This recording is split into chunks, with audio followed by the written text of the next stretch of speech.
thank you for dedicating your time. I know you're very busy, and recently the British Museum started the initiative to conserve glass objects that were damaged during the 2020 Beirut Port Explosion. Can you tell me more about that?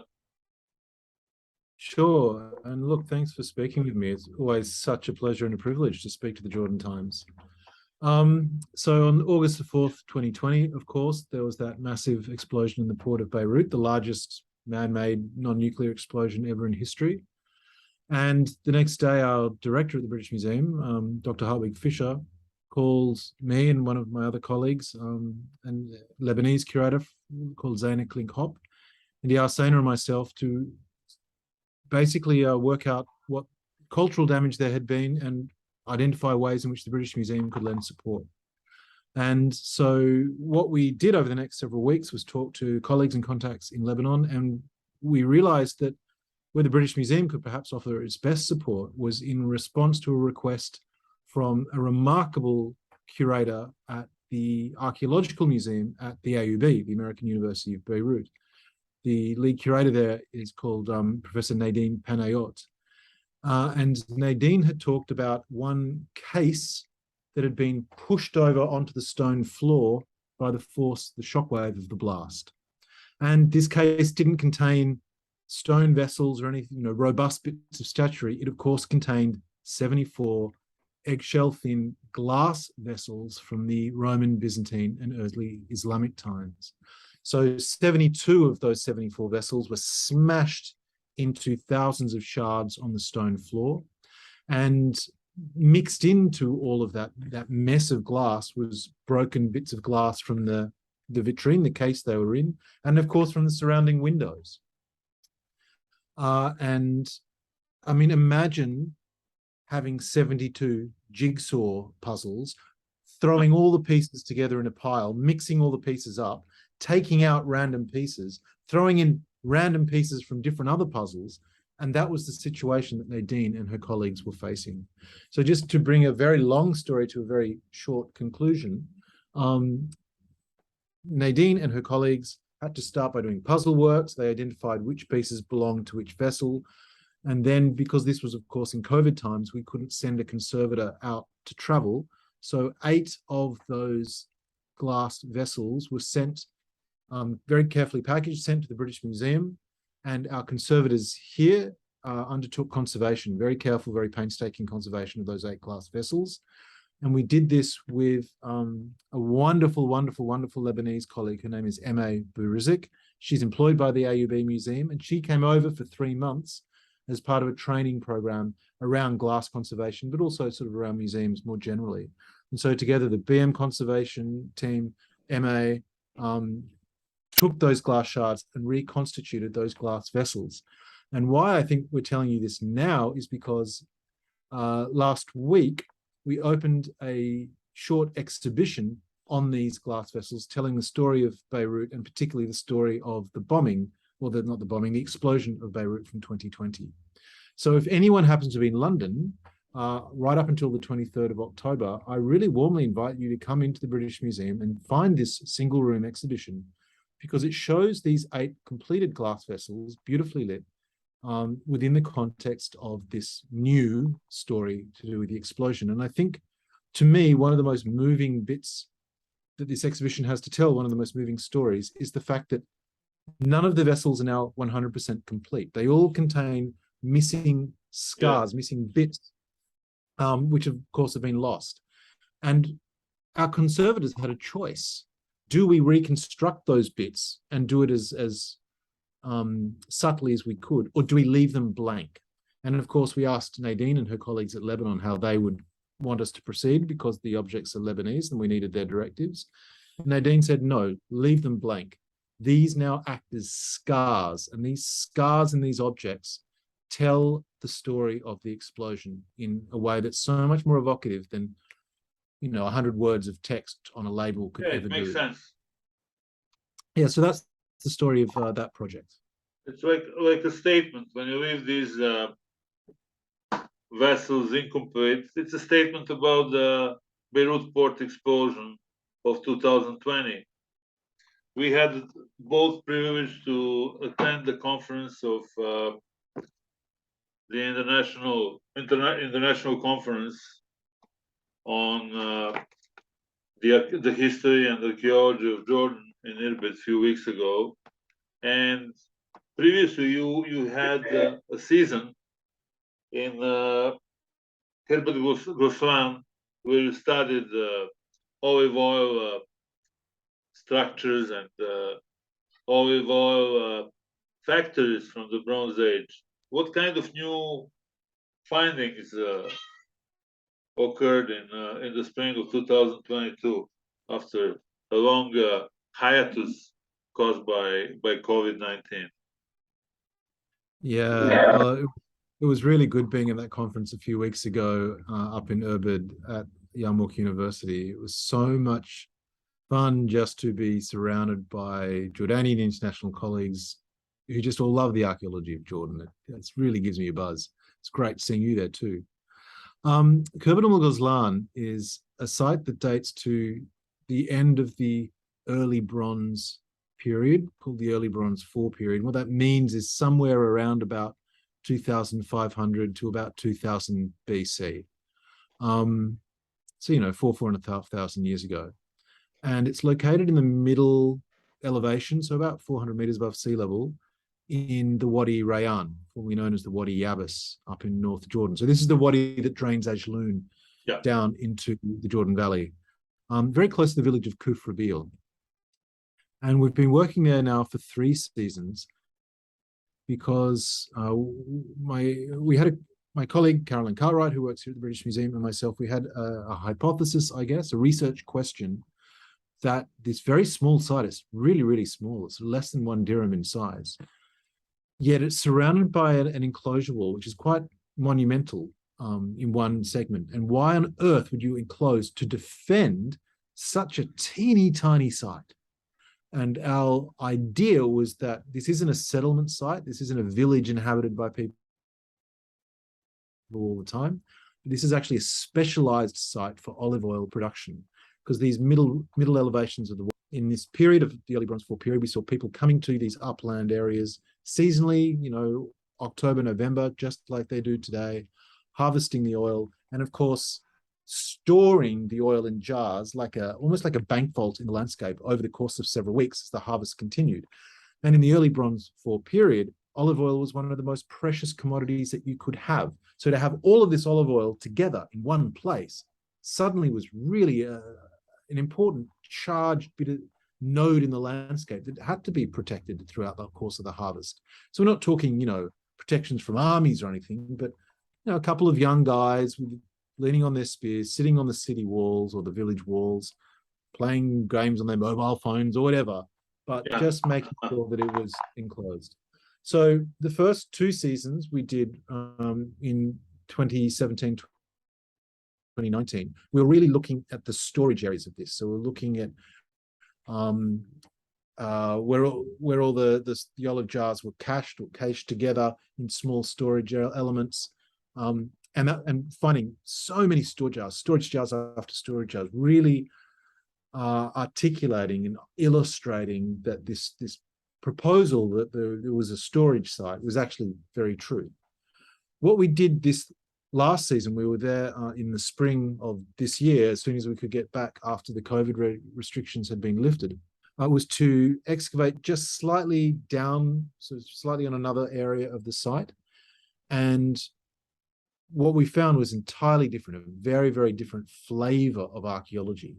And we were in the domestic area. So we're in the areas where I think people were living while they were in this site harvesting the olive trees in every autumn, in the fall.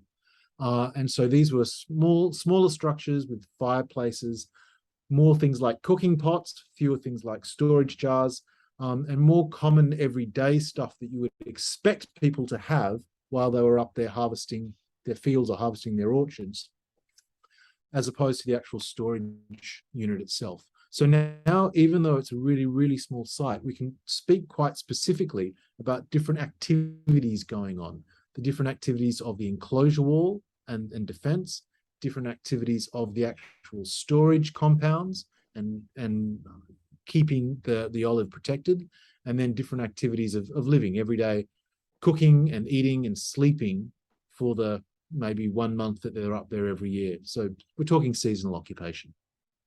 So it's some kind of olive oil bank from the Bronze Age. Yeah, well put. I think, I mean, one of the things that is really interesting about this site is that it's very, very thin levels of occupation. So, you go out, dig under your house now, or you go to any archaeological site and you get large layers building up. Think of all the tell sites around Jordan. These are large layers of human debris and human rubbish and detritus that build up over time. You might build a house of mud brick, your house gets destroyed, but you'll have footings that then get built on top of. Rubbish and ash from fires just builds up and up and up and up. So you get quite a large collection of debris, which is how archaeological sites form.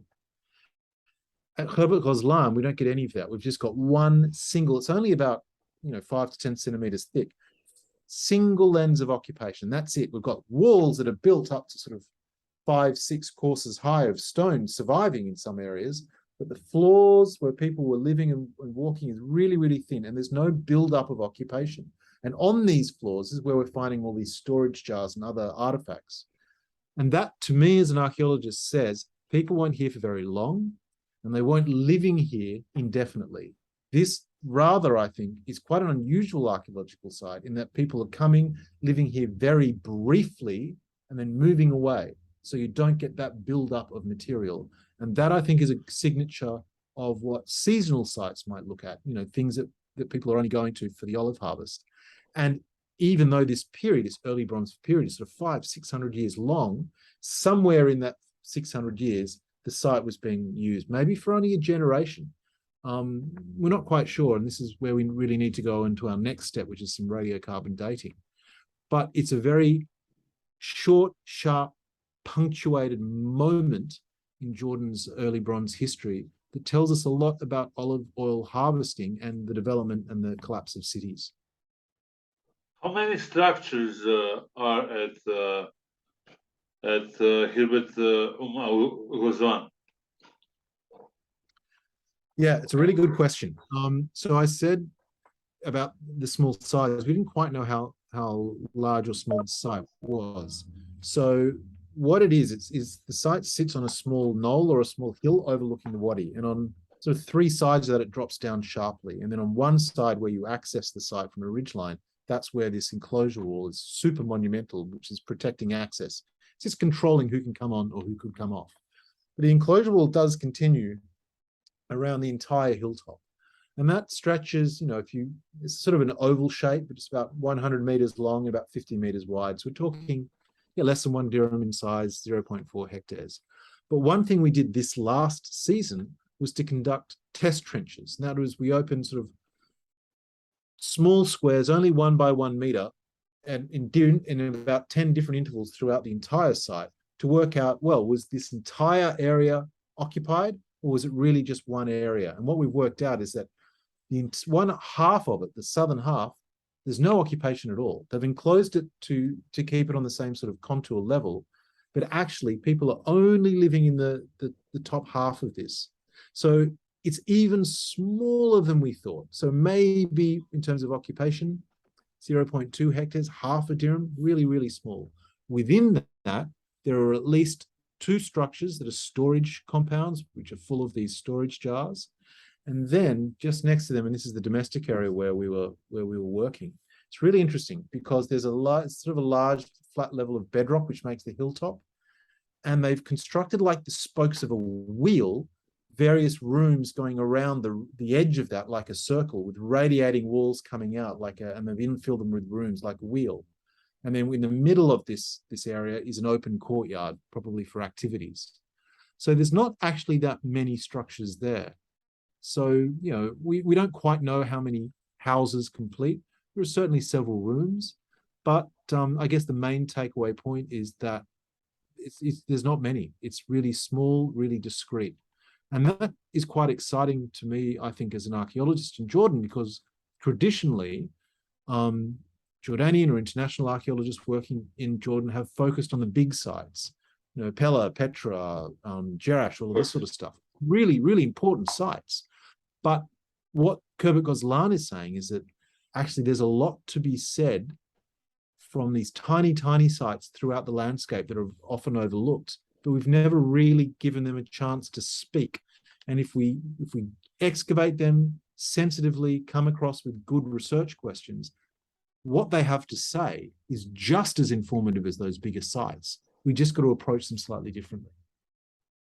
Do we have the idea how many of small sites like Khirbet Al Ghozlan we have from the Bronze Age that used to be the factories of oil production or early olive oil production? We're talking about 2,500 year BC, when olive oil became a very important part of so-called Mediterranean diet, and olives and olive oil was the commodity of the Bronze Age. How many of such small factories we have in the East Bank and also in the West Bank, because we're talking about the same region? Yeah, no, it's a really interesting question.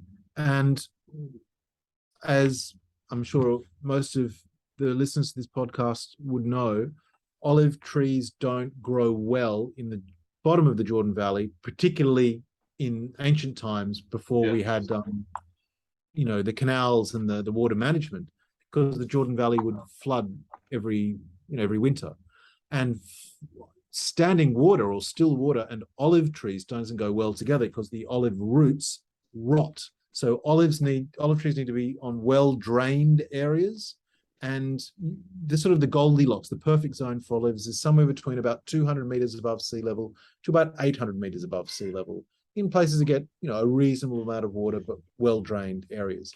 So one of the reasons why the first place anywhere in the planet that people are harvesting olives and using them as oil happens in the Jordan Valley. And the reason is because not the Jordan Valley itself, but the escarpment of the Rift Valley on either side, all the lateral or the side wadis coming down, and the edges of those wadis are perfect for olive growing. So you've asked how many of these other sites exist. The short answer is we don't know. But the longer answer is there's probably quite a lot, but we haven't really looked.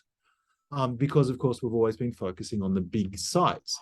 But if you do go looking through the literature and what people have written over the years, there's at least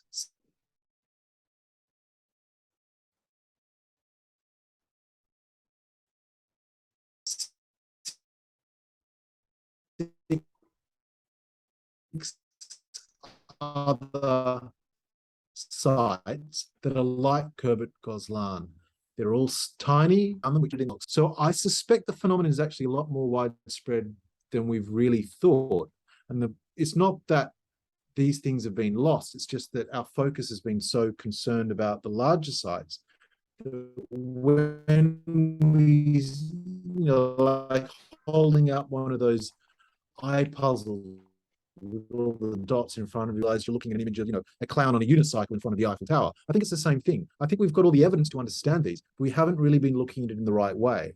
And then when you start to go, well, let's look at it from the rural perspective rather than an urban perspective, and then you sort of put all the data in front of you, and suddenly it comes into focus, and you realize that actually this is quite a significant phenomenon for the early Bronze Age and a real rich avenue for research. So olive oil production or olive production started in the East Bank historically, according to your research, and it spread around Mediterranean. Yeah, it's a difficult one to pinpoint because the transition from wild olive trees to domesticated olive trees is a very long one. It's easier when we're dealing with issues like how wheat got domesticated. because Yeah. wheat, as a grass, it grows every year, it gets harvested every year, and the transition from wild grass to domestic wheat happens quite fast. But for olive trees, you've got to plant the tree, they've got to grow, they can exist for, well, hundreds of years. The transition from wild to domestic is a long one, and it's harder to pinpoint. But the genetics of olive trees, because there are scholars far smarter than myself who've now done a huge sort of Mediterranean-wide analysis of the genetics of various olive species, that shows us that after the last ice age, there were kind of three areas in the Mediterranean basin in which wild olive trees were: southern Italy and the west coast of Greece and the Balkans. And the third one was the Levant, particularly the Jordan Valley and the kind of hinterland borderlands between Syria and Turkey. And quite clearly, the first ones to be domesticated were those in the east, in the Jordan Valley and the borderlands between Syria and Turkey. Were the ones in the Jordan Valley domesticated before the ones in Syria and Turkey, or the ones in Syria and Turkey domesticated before the ones in the Jordan Valley? We're not quite sure. Archaeologically, it seems that, yeah, the ones in the Jordan Valley were the first ones to be used for oil. But the gun isn't a smoking gun here. It's a bit more complicated. And in truth, there were probably people in communities in both areas working toward domestication at the same time. But certainly, archaeologically, the earliest olive oil does seem to be coming out of places like Jordan. So can we reconstruct the collapse of the Bronze Age and the emergence of smaller communities that thrived on olive oil production and established these small sites? Sure. This is the big issue that this particular excavation project at Khirbet Um Al Ghozlan is playing into. So you're absolutely right to put your finger on it. So the first cities emerged in places like Jordan around about sort of 3100, 3200 BC. Yeah. And then there's a period of about sort of 500-600 years where you get this urban fluorescence. This first urban experiment flourishes. There's massive trade with Egypt, for example. There's large civic structures like palaces, large temples. People are clustering in large sites, sort of central areas. And something happens to that urban experiment around about 2500 BC in the southern Levant, in Jordan and to the west. And one by one, all of those large sites are abandoned. Now, it's not like the zombie apocalypse. This doesn't happen overnight. I think a better analogy is, imagine being in the International Space Station and looking down on the area at night. You see all the lights, and it's rather than all the lights just going off at once, very slowly, all the lights, one by one, by one, by one, flicker out until the whole place is dark. And that transition, that process, that collapse, as you say, takes about 200 to 300 years. So, over several generations. But by the end of it, none of these central cities are being occupied. They're all abandoned places in the landscape. And this is like the zombie apocalypse, I guess, in that you're living then surrounded by all these abandoned places of what was once a glorious society. So what does the new society in the early Bronze 4 period, which is when Ghozlan dates through, how did that look? And that's the important question. What did it mean to be rural in this so-called period of collapse? And one of the things that this research is playing into is the importance of olive oil production. So what we're seeing, I think, is the maintenance of some of these key industries, such as the production of olive oil. But where once they were producing olive oil and it was being traded with Egypt, now it's been reconstituted, reimagined for a very local market and local consumption. But it's really, really, really important that we understand how these olive oil industries get maintained throughout this period of collapse, because, of course, following on from the early Bronze Age into the Middle Bronze Age, so now we're talking about sort of 1900, 1800 BC, these periods of ruralism rebound and urbanism picks up again, and you get the next crystallization of the cities of Jordan and the whole southern Levant, which is the largest pre-classical cities of this whole region. And so to understand not only the collapse of the early cities, but also the rebound, the recovery of the next ones in this nadir, this period of so-called dark age of the early Bronze Four, olive oil has a really key role to play because it maintains those economic sinews that are tremendously important for the recovery. Do we know what caused the collapse of the first cities? Yeah, We have a why couple they of different collapsed? theories, but can you Yeah, elaborate? sure. You put 4 archaeologists in a room and ask them this question, and you'll probably get 6 different opinions, 4 broken limbs, and several ongoing feuds. No one's quite sure. There are a couple of theories. One is that there is a shift in climate, and there is certainly a shift in climate, and it's called the sort of 4.2 KY event. That's about 2,200 years ago. The climate does shift. It becomes drier and more arid. And so for a long time, this shift in climate was thought to be the cause of this collapse. The problem was, the more archaeological research we've done, we realized that this collapse actually predates this shift in climate by about 200-300 years. So it might have accelerated it, but it didn't cause it. So was there something else that we're missing with the climate? And there are certainly a large group of scholars who say, no, it's still a climatic response. We just haven't quite fully grasped it yet. I think actually one of the strongest arguments is to do with trade. So I mentioned that at this point, all these cities of the southern Levant are trading with Egypt. There's a shift in Egyptian maritime technology, and that to do with their shipping. And around the time of the early Bronze Age collapse in the southern Levant coincides with the Egyptian development of longer form ocean sailing or sea sailing. And so they actually stop sending their ships to the southern Levant to trade olive oil. They actually send them all the way up to the northern Levant. So we're talking, say, the coast of Lebanon and Syria. And one of the advantages of trading oil from further north is that they can then hook into the winds going west, come back to Cyprus. Cyprus is famous for its copper production, pick up also a load of copper, and then bring both a cargo of olive oil and copper all the way back to Egypt. And so that triangle trade suddenly bypasses the southern Levant completely. Now, some scholars say, well, they're bypassing it because the place has collapsed. And others say, no, it's collapsed because they're bypassing the trade routes. So it is a real classic chicken and egg scenario.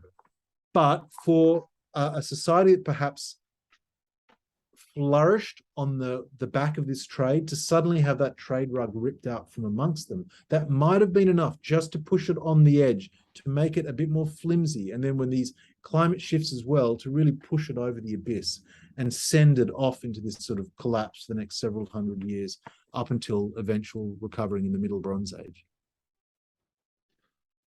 And for the end, what are your plans in 2023? Are you planning to dig at the site, or you have to analyze what you found this year? Or yeah, look, I'd love to go back and dig the site. There's so many more questions to answer. But before I do that, we've now got 3 seasons worth of data, and there's a lot of archaeobotanical data, which the Department of Antiquities has very kindly let us bring up to London so we can analyze here in the laboratories of the British Museum.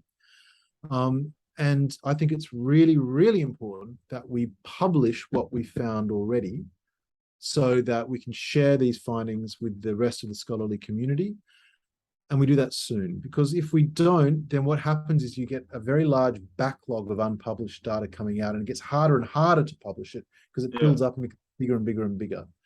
And I think it's really important that we stop, we analyze, we publish and share and communicate those results, and then we go back. And I really do want to go back, but I think it's important to do the publication first. thank you so much for your time. We'll keep in touch. Thank you. And I'm also going to use some of conversation that we just had for another articles. I mean, if I have any additional question or I need any kind of clarification, although you were crystal clear as usually, I'll get back to you. And Yeah, thank my you so pleasure. much. I know you Thank you. have a very tight schedule. Oh, it's a bit crazy right now with another exhibition on the go. It's just all a bit Nice. insane. But It's very, it's very happy to speak with you on anything. And if you do want to follow up on the Beirut glass stuff, let me know because I'll put you in touch with our press office here because they've got a okay. press release, images and all stuff. I may prepare something about the restoration of Beirut glass.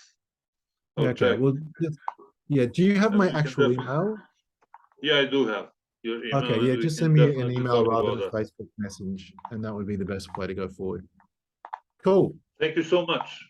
All the best. Thanks, Seb. Really great speaking All the with you. best. Thanks for your patience. You Bye. too. Bye. Bye.